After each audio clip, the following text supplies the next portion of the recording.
Vamos a orar. Padre, te damos muchas gracias por esta mañana.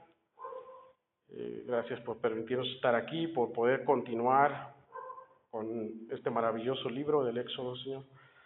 Después de un paréntesis, Señor, regresamos a este libro con el mismo propósito de conocerte, de ser enseñados por ti, Señor, de que Cristo sea visto en toda la Escritura y que sea de esa forma, Señor, en la que nosotros podamos ser conformados a la imagen de Cristo y que nos enseñes, Señor, qué es lo que tú quieres mostrarnos en este pasaje, en estas primeras plagas que mandaste en estos tiempos, en la casi salida de Egipto, Señor, y que puedas traer tu enseñanza a nosotros, a nuestra vida actual, Señor, y que, Señor, no nos resistamos a lo que tú eres, Señor, a lo que tú haces, sino que eso nos permita, cualquier situación nos permita rendirnos y vivir para tu gloria, Señor. Así que guíanos, trata con cada corazón,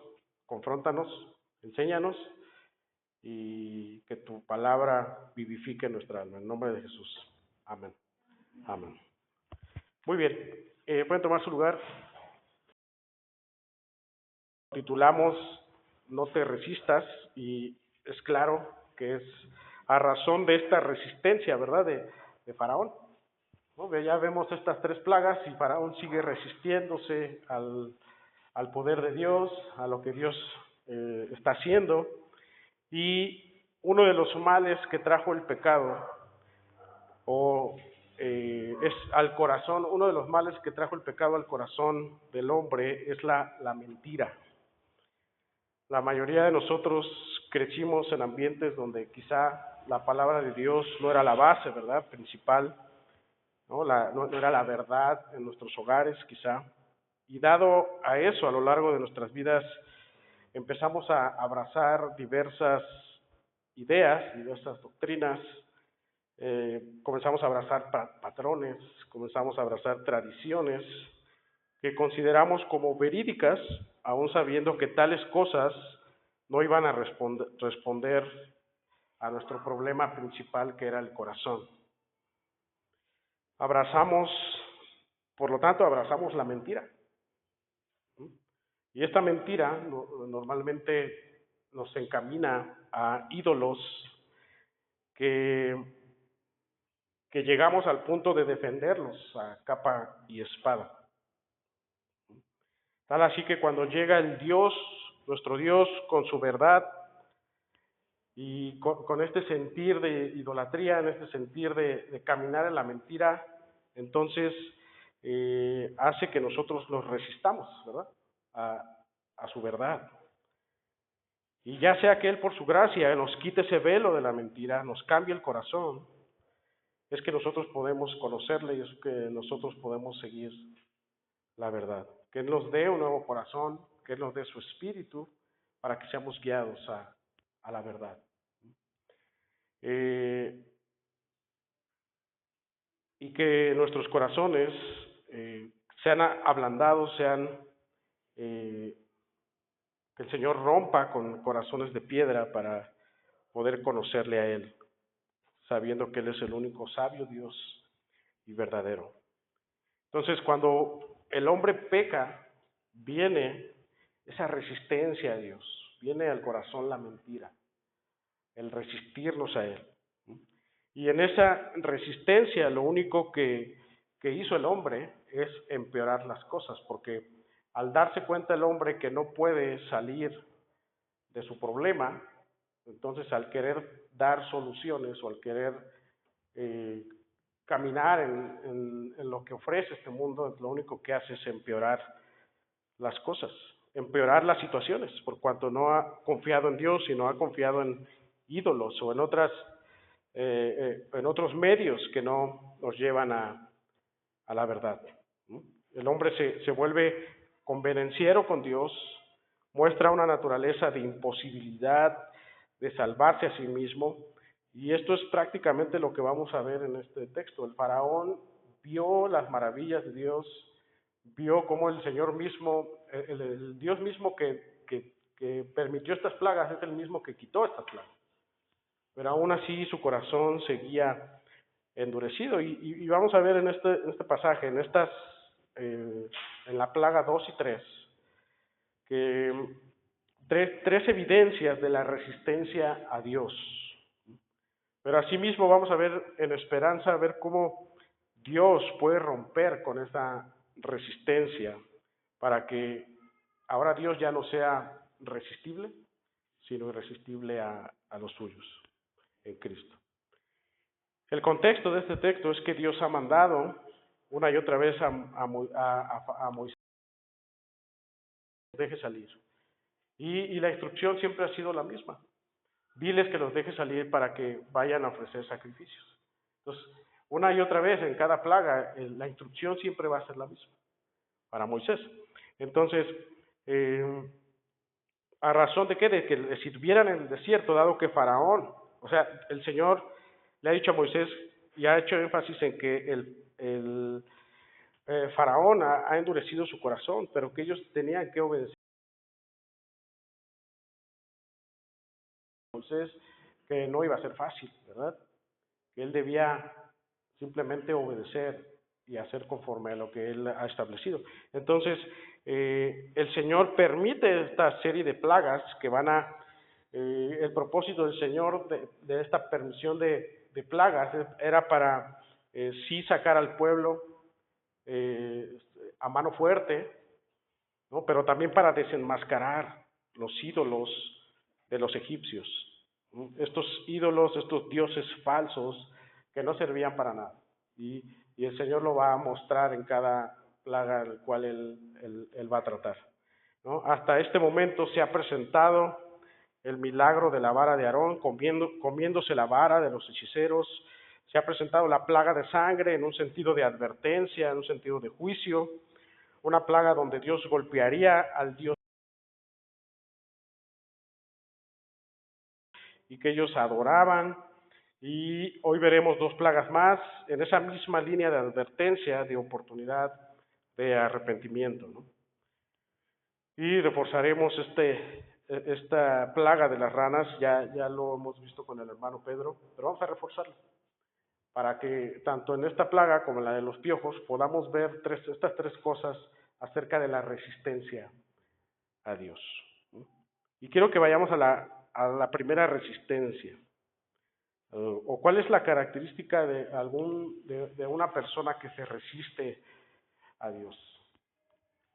Resistir a Dios empeora las cosas. Cuando tú te has puesto, o tú te has dispuesto a resistir a Dios, a no obedecer a Dios, a no escuchar a Dios, lo único que vas a hacer es empeorar las cosas, ¿no? Luego de que la plaga cesó, después de 7 días, esta plaga de sangre, Jehová le recuerda a Moisés comunicar el mismo mensaje que había dicho Faraón en las últimas visitas. Quiero que vayamos al 8:1, dice: entonces Jehová dijo a Moisés: entra a la presencia de Faraón y dile, Jehová ha dicho así, deja ir a mi pueblo para que me sirva. Esta petición no fue esa intención de molestar a los egipcios, sino al contrario, es una petición donde Dios mostró ser misericordioso con ellos. Dios mostró aquí, plaga tras plaga, nos habla de la misericordia de Dios, nos habla de la paciencia de Dios, nos habla de esa oportunidad que Dios les da a ellos para que verdaderamente reconozcan al verdadero, a Dios, al Dios verdadero. Entonces, porque de no ser así, Dios hubiera comenzado con un juicio más severo, no hubiera mandado estas plagas, sino que inmediatamente se hubiera saltado estas plagas y hubiera llegado a la plaga de los primogénitos, pero no es así. Y esta es la razón por la cual Dios sigue alargando nuestros días en estos momentos. Dice Pedro, segunda de Pedro 3:9, que el Señor no retarda su promesa, según algunos la tienen por tardanza, sino que es paciente para con nosotros. Dios está mostrando en estas plagas su paciencia, su misericordia. El problema es que los egipcios no querían, ¿verdad? Ni podían. El faraón estaban resistiéndose a Dios, aún viendo las maravillas de Dios. Dice enseguida, no queriendo que ninguno perezca, sino que todos procedan al arrepentimiento. Entonces Dios extiende los días, Dios extiende los tiempos. En este caso, en Egipto, Dios extiende estas plagas para que hubiese arrepentimiento, ¿sí? Para que no hubiese excusa, ¿verdad? De que Dios no dio una oportunidad para el arrepentimiento, ¿sí? Y estos días que nosotros estamos viviendo, estos días extendidos, es precisamente también para nosotros una advertencia para cuando Cristo venga, cuando sea el juicio final, ¿sí? Escucha la advertencia que Dios le dice a Moisés para Faraón, versículo 2, dice, y si no lo quisieres dejar ir, he aquí yo castigaré con ranas todos tus territorios. O sea, Dios advirtió, dice, si Faraón no deja ir, entonces le advierte un castigo.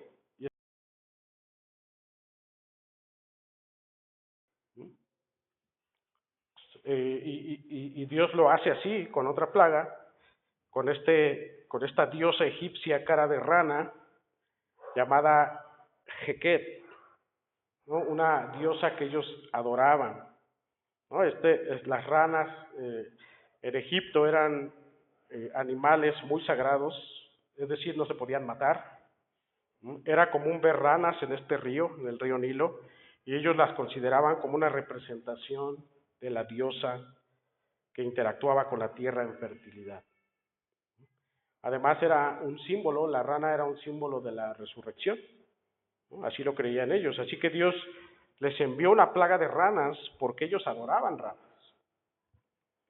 El mensaje de Dios era claro, era mostrarles la falsedad de esta diosa, mostrarles la mentira en la que vivían al adorar a este Dios falso, ¿no? Y fíjate lo que dice el 3 y 4, dice, y el río criará ranas, las cuales subirán y entrarán en tu casa, en la cámara donde duermes, sobre tu cama, y en las casas de tus siervos, en tu pueblo, en tus hornos y en tus artesas. Y las ranas subirán sobre ti, sobre tu pueblo y sobre todos tus siervos. El mensaje de Dios era sí misericordia y decir, olvídate de esa diosa rana, diosa de la fertilidad, y ve y enfócate en el verdadero Dios que soy yo.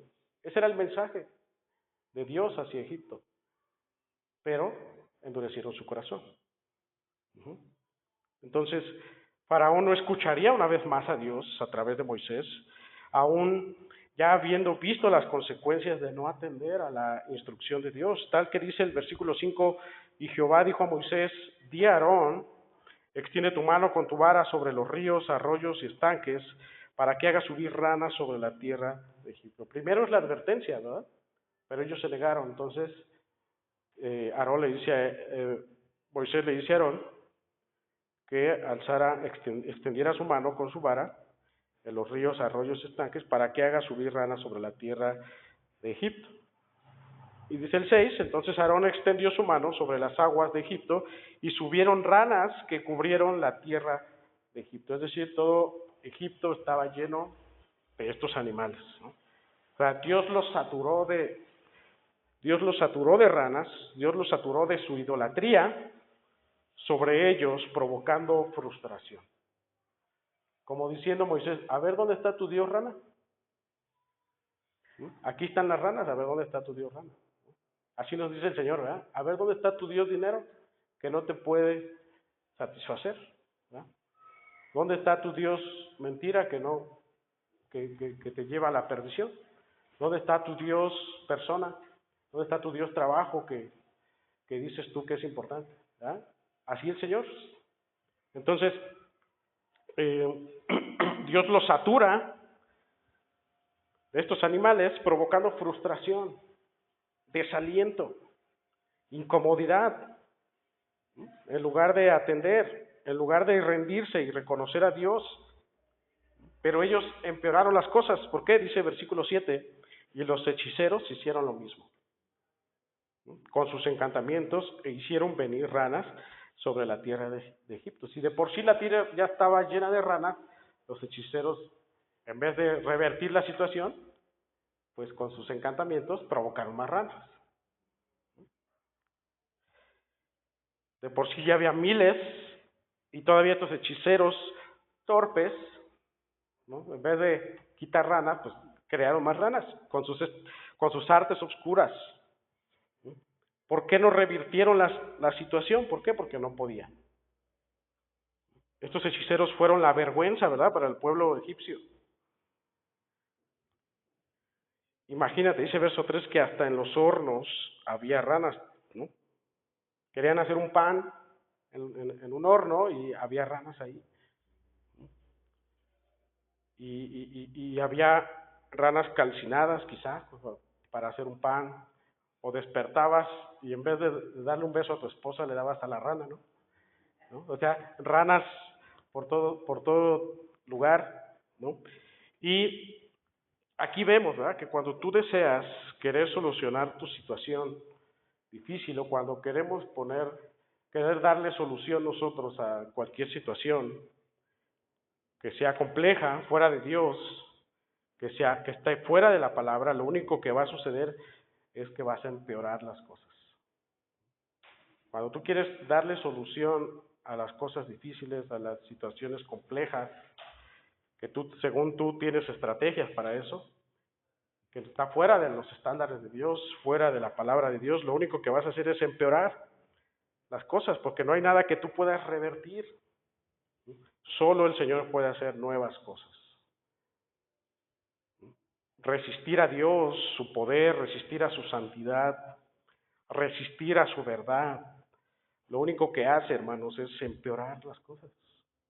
Si tú te resistes a la palabra de Dios, lo único que va a hacer es empeorar las cosas. Si tú te resistes a su poder, a su santidad, lo único que vas a hacer es tropezar. A lo mejor en algún momento, en algún tiempo puedas sentir un poco de alivio, pero va a llegar un momento en que vas a caer más profundo en el problema. Llegará este punto a ser más fuerte porque lo que nosotros necesitamos es tratar el problema de raíz. Lo que necesitaba Faraón era tratar su problema del corazón.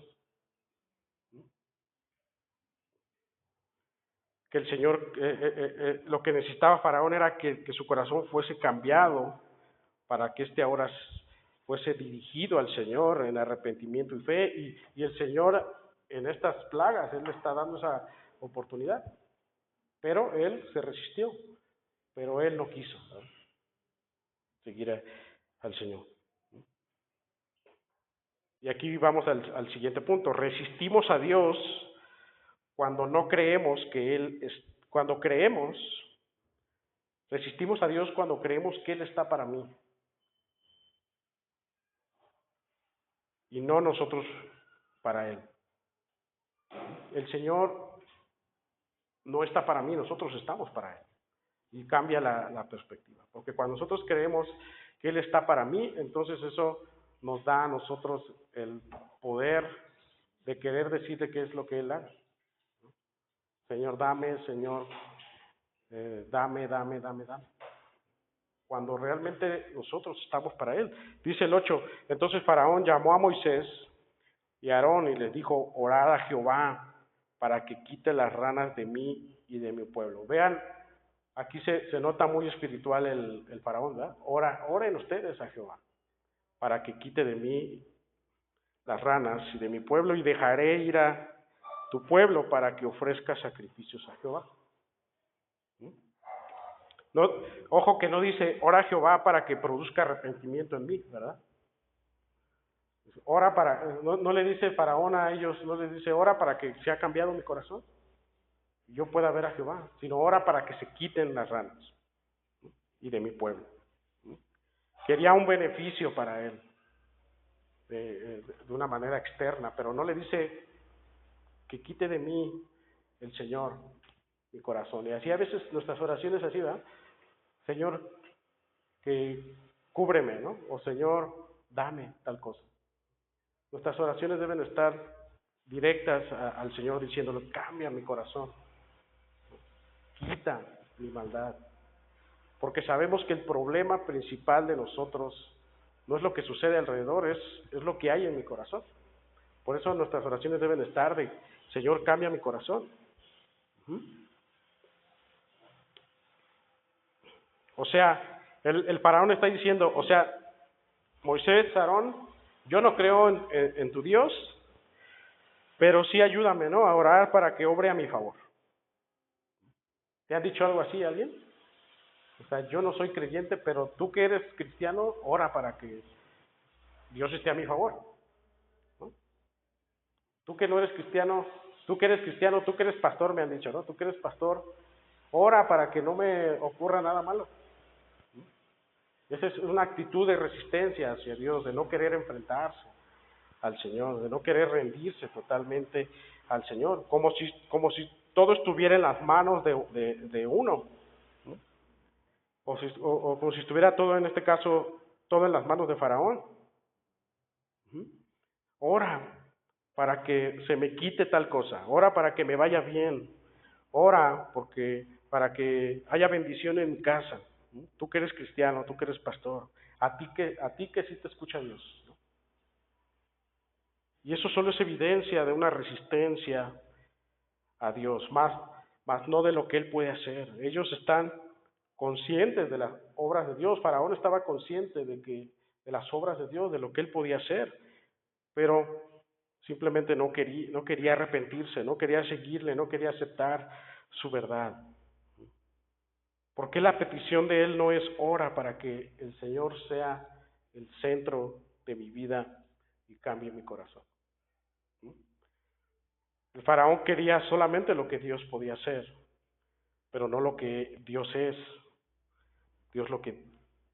pero no lo que Dios dijo ser para el pueblo. Y así no funciona. Fíjate, vamos al 9, del 9 hasta el 12. Y dijo Moisés a Faraón, dígnate indicarme cuándo debo orar por ti, por tus siervos y por tu pueblo, para que las ranas sean quitadas de ti y de tus casas, y que solamente queden en el río. Y él dijo, mañana. Y Moisés respondió, se hará conforme a tu palabra para que, fíjate aquí, este es el propósito, para que conozcas que no hay como Jehová nuestro Dios. Para que conozcas que no hay como Jehová nuestro Dios. Este es el propósito de Dios, que Él sea conocido, que los ídolos sean tirados. Dice el 11, dice, y las ranas se irán de ti y de tus casas, de tus siervos y de tu pueblo, y solamente quedarán en el río. Dice el 12, entonces salieron Moisés y Aarón de la presencia de Faraón, y clamó Moisés a Jehová tocante a las ranas que había mandado a Faraón, ¿no? Moisés pregunta a Faraón sobre el momento que él debe orar para revertir la plaga, y Faraón solicita que fuera el día siguiente. Es de suponer que Faraón quizá tenía la esperanza, ¿verdad?, de que algo sucediera antes. De modo que entonces, si sucediera antes, entonces él no podía reconocer el poder del Señor. En esta detención de plagas, ni sentirse obligado a Moisés y a su Dios. Y el 13 dice, e hizo Jehová conforme a la palabra de Moisés, y murieron las ranas de las casas, de los cortijos y de los campos, y las juntaron en montones, y apestaba la tierra. Esto es interesante, porque este es el resultado del ídolo. El ídolo apesta. El ídolo apesta porque el ídolo, como siempre te lleva a la muerte. El propósito del ídolo es llevarte a la muerte. Por eso es que apesta el ídolo. Dios responde a Moisés y a Faraón, pero persistió su obstinación, persistió su mentira, su idolatría, su pecado. Dice el versículo 15, pero viendo Faraón que le habían dado reposo, endureció su corazón. y no los escuchó, como Jehová lo había dicho. Se puede decir que ya no los recibió tal cual él había dicho, porque mientras él se sintió bien, no importó lo demás. Dice el versículo 15, no los escuchó, ¿no? Una vez que cesó, Faraón cerró sus ojos, endureció sus oídos, endureció su corazón y ya no los escuchó. No cumplió con su palabra del versículo 8, ¿verdad? En versículo 8, ¿qué dijo? Sí, que ya cese, ora, que ya cese, y yo los dejaré ir, ¿verdad? Así pasa con nosotros. Si me ayudas de esta enfermedad, si me das trabajo, Señor, si me proteges, si me das una pareja, Señor, si me haces rico, si cumples mis deseos y mis sueños, Señor, te voy a seguir. Y a veces el Señor responde, ¿verdad? Pero conociendo los corazones, Él va a responder incluso el corazón se ha endurecido más, porque no hay una verdadera relación con Él. Y Él responde muchas veces para exponer la incredulidad, para exponer el corazón endurecido, para exponer la fe falsa, para exponer la idolatría, y responde para que podamos ver que el problema no es Él, es el corazón endurecido del hombre. Dios no se puso triste porque Faraón no cumplió su promesa, ¿verdad? ¿No? Él respondió para su propia perdición. El Señor respondió a esta petición para la propia perdición de Faraón. Recuerden que de antemano Dios sabía que Faraón iba a endurecer su corazón, ¿no? Tal cual como Judas, ¿verdad? Pero Faraón respondió responsablemente a sus acciones, ¿no? Pero paralelamente al conocimiento de Dios. Entonces resistimos a Dios creyendo que Él está para mí y no yo para Él. Hermanos, no hay razón alguna para resistirnos a nuestro Dios. Nadie tiene excusas para resistirse a Dios. Dice 16, entonces Jehová dijo a Moisés, di a Aarón, extiende tu vara y golpea el polvo de la tierra, para que se vuelva piojos por todo el país de Egipto. Tercera plaga. Aquí, fíjate que aquí no hay advertencia, ¿verdad? En la pasada plaga, sí Dios le advierte sobre la plaga de las ranas, entonces Faraón no escucha, viene la plaga, pero en este caso no hay advertencia. Faraón se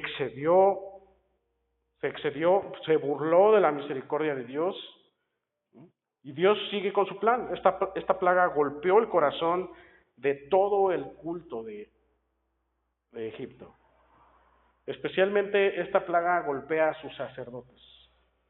Estos sacerdotes egipcios eran extremadamente limpios. Se bañaban a cada rato.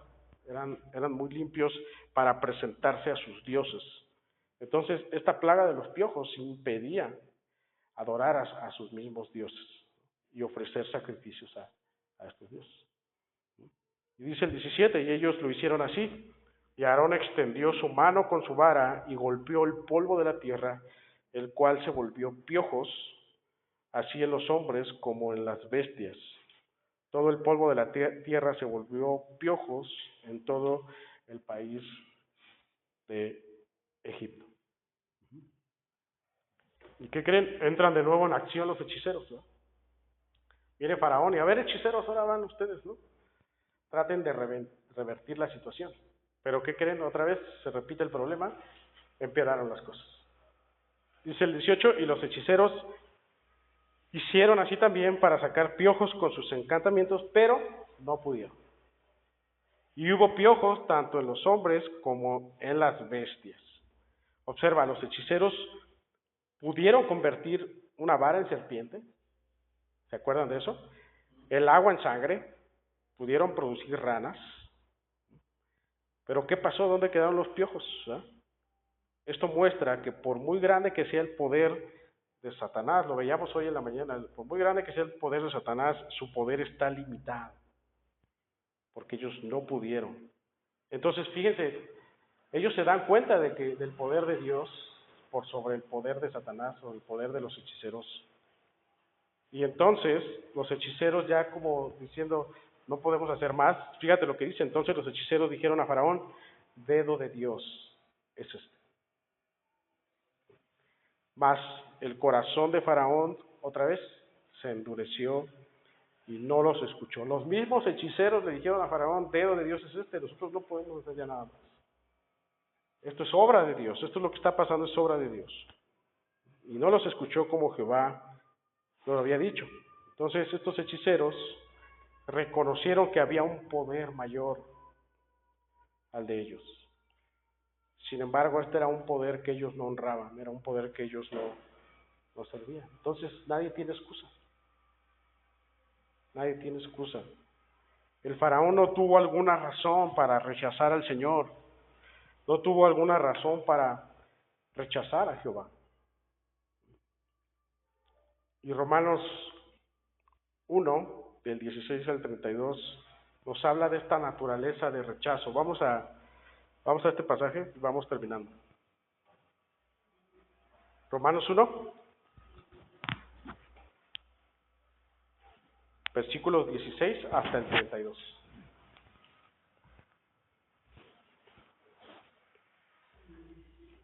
De 16 al 32. Vamos a leerlo. Me sigues con tu vista, pero vamos a leerlo detenidamente. Dice, porque la ira de Dios. Recuerden que el contexto de Romanos 1 es el poder de Dios para salvación en el Evangelio. ¿Verdad? Hay poder de Dios para salvación.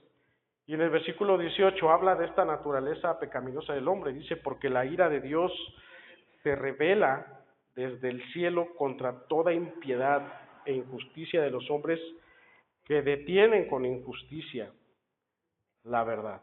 Porque lo que de Dios se conoce le es manifiesto, pues Dios se lo manifestó.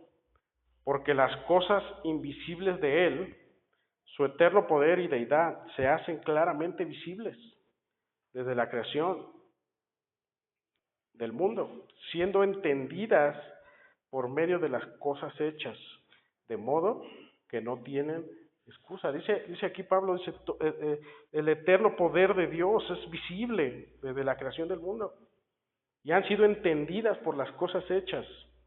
Dice, pero esto hace, dice Pablo, esto hace que no tengan excusa los incrédulos. Dice el 21, pues habiendo conocido a Dios, no le glorificaron como a Dios. Esta es la situación de Faraón, habiendo conocido a Dios, viendo su poder, viendo lo que él podía hacer, él no le glorificó como a Dios. Dice enseguida, ni le dieron gracias, sino que se envanecieron en sus razonamientos y su necio corazón fue entenebrecido. 22, profesando ser sabios, se hicieron necios. Esta es la situación de los hechiceros, profesando ser, ¿qué? Sabios, ¿verdad? Se hicieron necios y cambiaron la gloria de Dios incorruptible en semejanza de imagen de hombre corruptible, de aves, de cuadrúpedos y de reptiles, por el cual también Dios los entregó a la inmundicia, en las concupiscencias de sus corazones, de modo que deshonraron entre sí sus propios cuerpos, ya que cambiaron la verdad de Dios. ¿Por qué? Por la mentira. Este es el punto, ¿no? Cambiaron la verdad de Dios, vieron la verdad de Dios, vieron quién era Dios, vieron su poder, pero cambiaron esa verdad de Dios por la mentira, honrando y dando culto a criaturas antes que al Creador, el cual es bendito por los siglos. Y luego va a decir el apóstol Pablo, a razón de esto, dice, por esto Dios los entregó a pasiones vergonzosas, pues aún sus mujeres cambiaron el uso natural por el que es en contra naturaleza, y de igual modo también los hombres, dejando el uso natural de la mujer, se encendieron en su lascivia unos con otros, cometiendo hechos vergonzosos, hombres con hombres, y recibiendo en sí mismos la retribución debida a su extravío. Ve el 28, dice, y como ellos no aprobaron tener en cuenta a Dios, Dios los entregó a una mente reprobada para hacer cosas que no convienen. estando atestados de toda injusticia, fornicación, perversidad, avaricia, maldad, llenos de envidia, homicidios, contiendas, engaños y malignidades, murmuradores, detractores, aborrecedores de Dios, injuriosos, soberbios, altivos, inventores de males, desobedientes a los padres, necios, desleales, sin afecto natural, implacables, sin misericordia. Dice el 32, quienes habiendo entendido el juicio de Dios, que los que practican tales cosas son dignos de muerte, no solo las hacen, sino que también se complacen con los que las practican. Amén.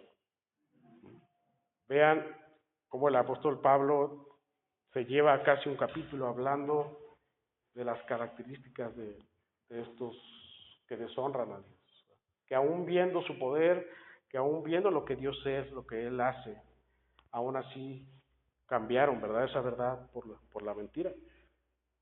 Aún conociendo a Dios, no le glorificaron. Detienen con injusticia la verdad. ¿No? Profesan ser sabios, ¿no? Y se hacen necios, ¿no? Se entregan a la inmundicia, cambian la verdad de Dios por la mentira. No aprueban tener en cuenta a Dios. Y por eso Dios, a causa de eso, entonces Él los entrega a una mente reprobada para hacer cosas que no convienen. A ellos, habiendo entendido el juicio de Dios, no quisieron glorificarle como a Dios. ¿En qué situación tú estás?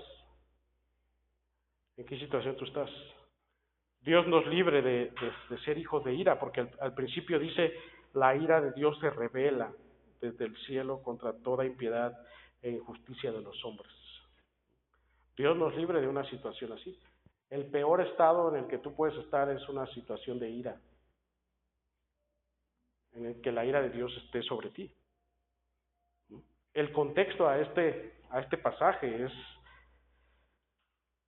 es importante, porque el contexto, el 16 y 17 del Evangelio de Romanos, dice, porque no es Pablo diciendo, no me avergüenzo del Evangelio, porque es poder de Dios para salvación a todo aquel que cree, al judío primeramente y también al griego, porque en el Evangelio la justicia de Dios se revela por fe y para fe, como está escrito, mas el justo por la fe vivirá. Dice, la justicia de Dios se ha revelado por fe y para fe. ¿En qué? ¿Con base a qué? En el Evangelio. En las nuevas noticias, cuando había malas noticias. La mala noticia es que tú eras enemigo de Dios, estabas sujeto a todas estas cosas. No querías buscar a Dios, estabas en contra de Dios, pero se manifiesta la justicia de Dios por fe y para fe. ¿En qué? En el Evangelio, y el Evangelio es lo que Cristo hizo por cada uno de nosotros. En el Evangelio es Cristo yendo a la cruz para redimirte de tus pecados, pasados, presentes y futuros, darte su justicia, y que ahora el Padre te vea como intachable, por la fe, por su gracia. Y entonces ahora sí podemos decir, más el justo por la fe vivirá. Él nos justifica, y entonces al justificarnos, Él nos da su espíritu para poder vivir, ese espíritu que vivifica nuestras almas. Y entonces podamos decir, más el justo por la fe vivirá. Este es el pasaje que cambió el corazón de Martín Lutero, ¿no? En el que dice Martín Lutero, se me abrieron las puertas del cielo cuando escuché y entendí, más el justo por la fe vivirá, porque no era, dice Martín Lutero, no era yo el que tenía que esforzarme e ir al confesionario todos los días, no era eso, era que Cristo en mí viniera y me abriera las puertas de su reino. Y es eso también en nosotros. No es que tú te esfuerces en hacer las cosas bien, sino es que tienes que venir a Cristo y escuchar su evangelio, porque el evangelio es poder de Dios, y que ese evangelio te abra las puertas de la gloria del Señor. Reciba su espíritu y entonces puedas ser guiado hacia Él. Estábamos destituidos de la gloria de Dios, éramos sus enemigos, estábamos perdidos como ovejas sin pastor, cambiamos la verdad por la mentira, no teníamos en cuenta a Dios, practicábamos cosas dignas de muerte, no glorificábamos a Dios, pero se manifestó la justicia. ¿En qué? En el Evangelio. Se manifestó Cristo reconciliándonos ante el Padre, reconciliando la enemistad bajo el costo de la cruz, bajo el costo del sacrificio, bajo el poder de la resurrección, para que en gracia y por medio de la fe y para fe en Él pudiésemos vivir y ser considerados justos delante de Él, intachables. Para que ahora el Padre ya a razón del sacrificio ya no vea a nosotros, sino vea a Cristo en nosotros. Y entonces el Padre se agrade en eso. Santos delante de Él, siendo Cristo nuestra cabeza, nuestro Señor glorioso. Y solamente es necesario que creamos de todo corazón para que seamos salvos. Y ese creer es una confianza plena en Cristo, en el Evangelio, en lo que Él ha hecho por nosotros. Para que teniendo su Espíritu seamos vivificados, tengamos vida, seamos nuevas criaturas y seamos guiados a toda verdad. Ayer hablaba con un primo y él me decía que estaba orgulloso de mí porque me había dedicado a predicar la palabra. Y yo le decía, primo, yo no he hecho nada, es el Señor el que ha hecho todo a través de mí. Si bien tú sientes ese orgullo, ¿no? Deberás sentirlo por lo que Dios es, deberás sentirlo por Dios. Acércate al Señor. Le digo, las puertas de la iglesia están abiertas cuando tú quieras. Dice, es que no puedo dejar el alcohol en este caso, ¿no? Digo, es que no vas a poder ni vas a querer. Tú necesitas nacer de nuevo. ¿Y cómo vas a nacer de nuevo? Le decía, ¿cómo vas a tener una nueva naturaleza? Escuchando y conociendo a Dios, escuchando su Evangelio, atesorando el Evangelio de lo que Cristo hizo por ti en la cruz. Entonces, es eso. No es echarle ganas, no es decir tú puedes, es deja que Dios te cambie, que cambie tu naturaleza, cambie tu corazón. Escucha, conoce a Dios. Si algo nos enseña Faraón es saber de dónde y de qué condición me rescató el Señor. Si algo me enseña Faraón es saber de dónde y de qué condición me rescató el Señor. Aquel que nos conocía e hizo todo lo posible para encontrarnos y llevarnos a sus pies. Y así hacernos partícipes, ¿verdad?, de sus planes y de sus promesas eternas. Aún, hermanos, estamos en tiempos de advertencia. Llegará el día de la última plaga. Llegará el día en que Cristo venga. Llegará el límite en el que se establezca el juicio y no habrá vuelta atrás, ¿verdad? Así que, hermanos, no te resistas del Señor. Abre tu corazón, deja que el poder del Evangelio rompa tu corazón endurecido, rompa tu corazón que se resiste, ese corazón que se resiste a Dios. Ríndete al Señor y pide misericordia, pide de su ayuda para que seas guiado conforme a su voluntad. Vamos a orar.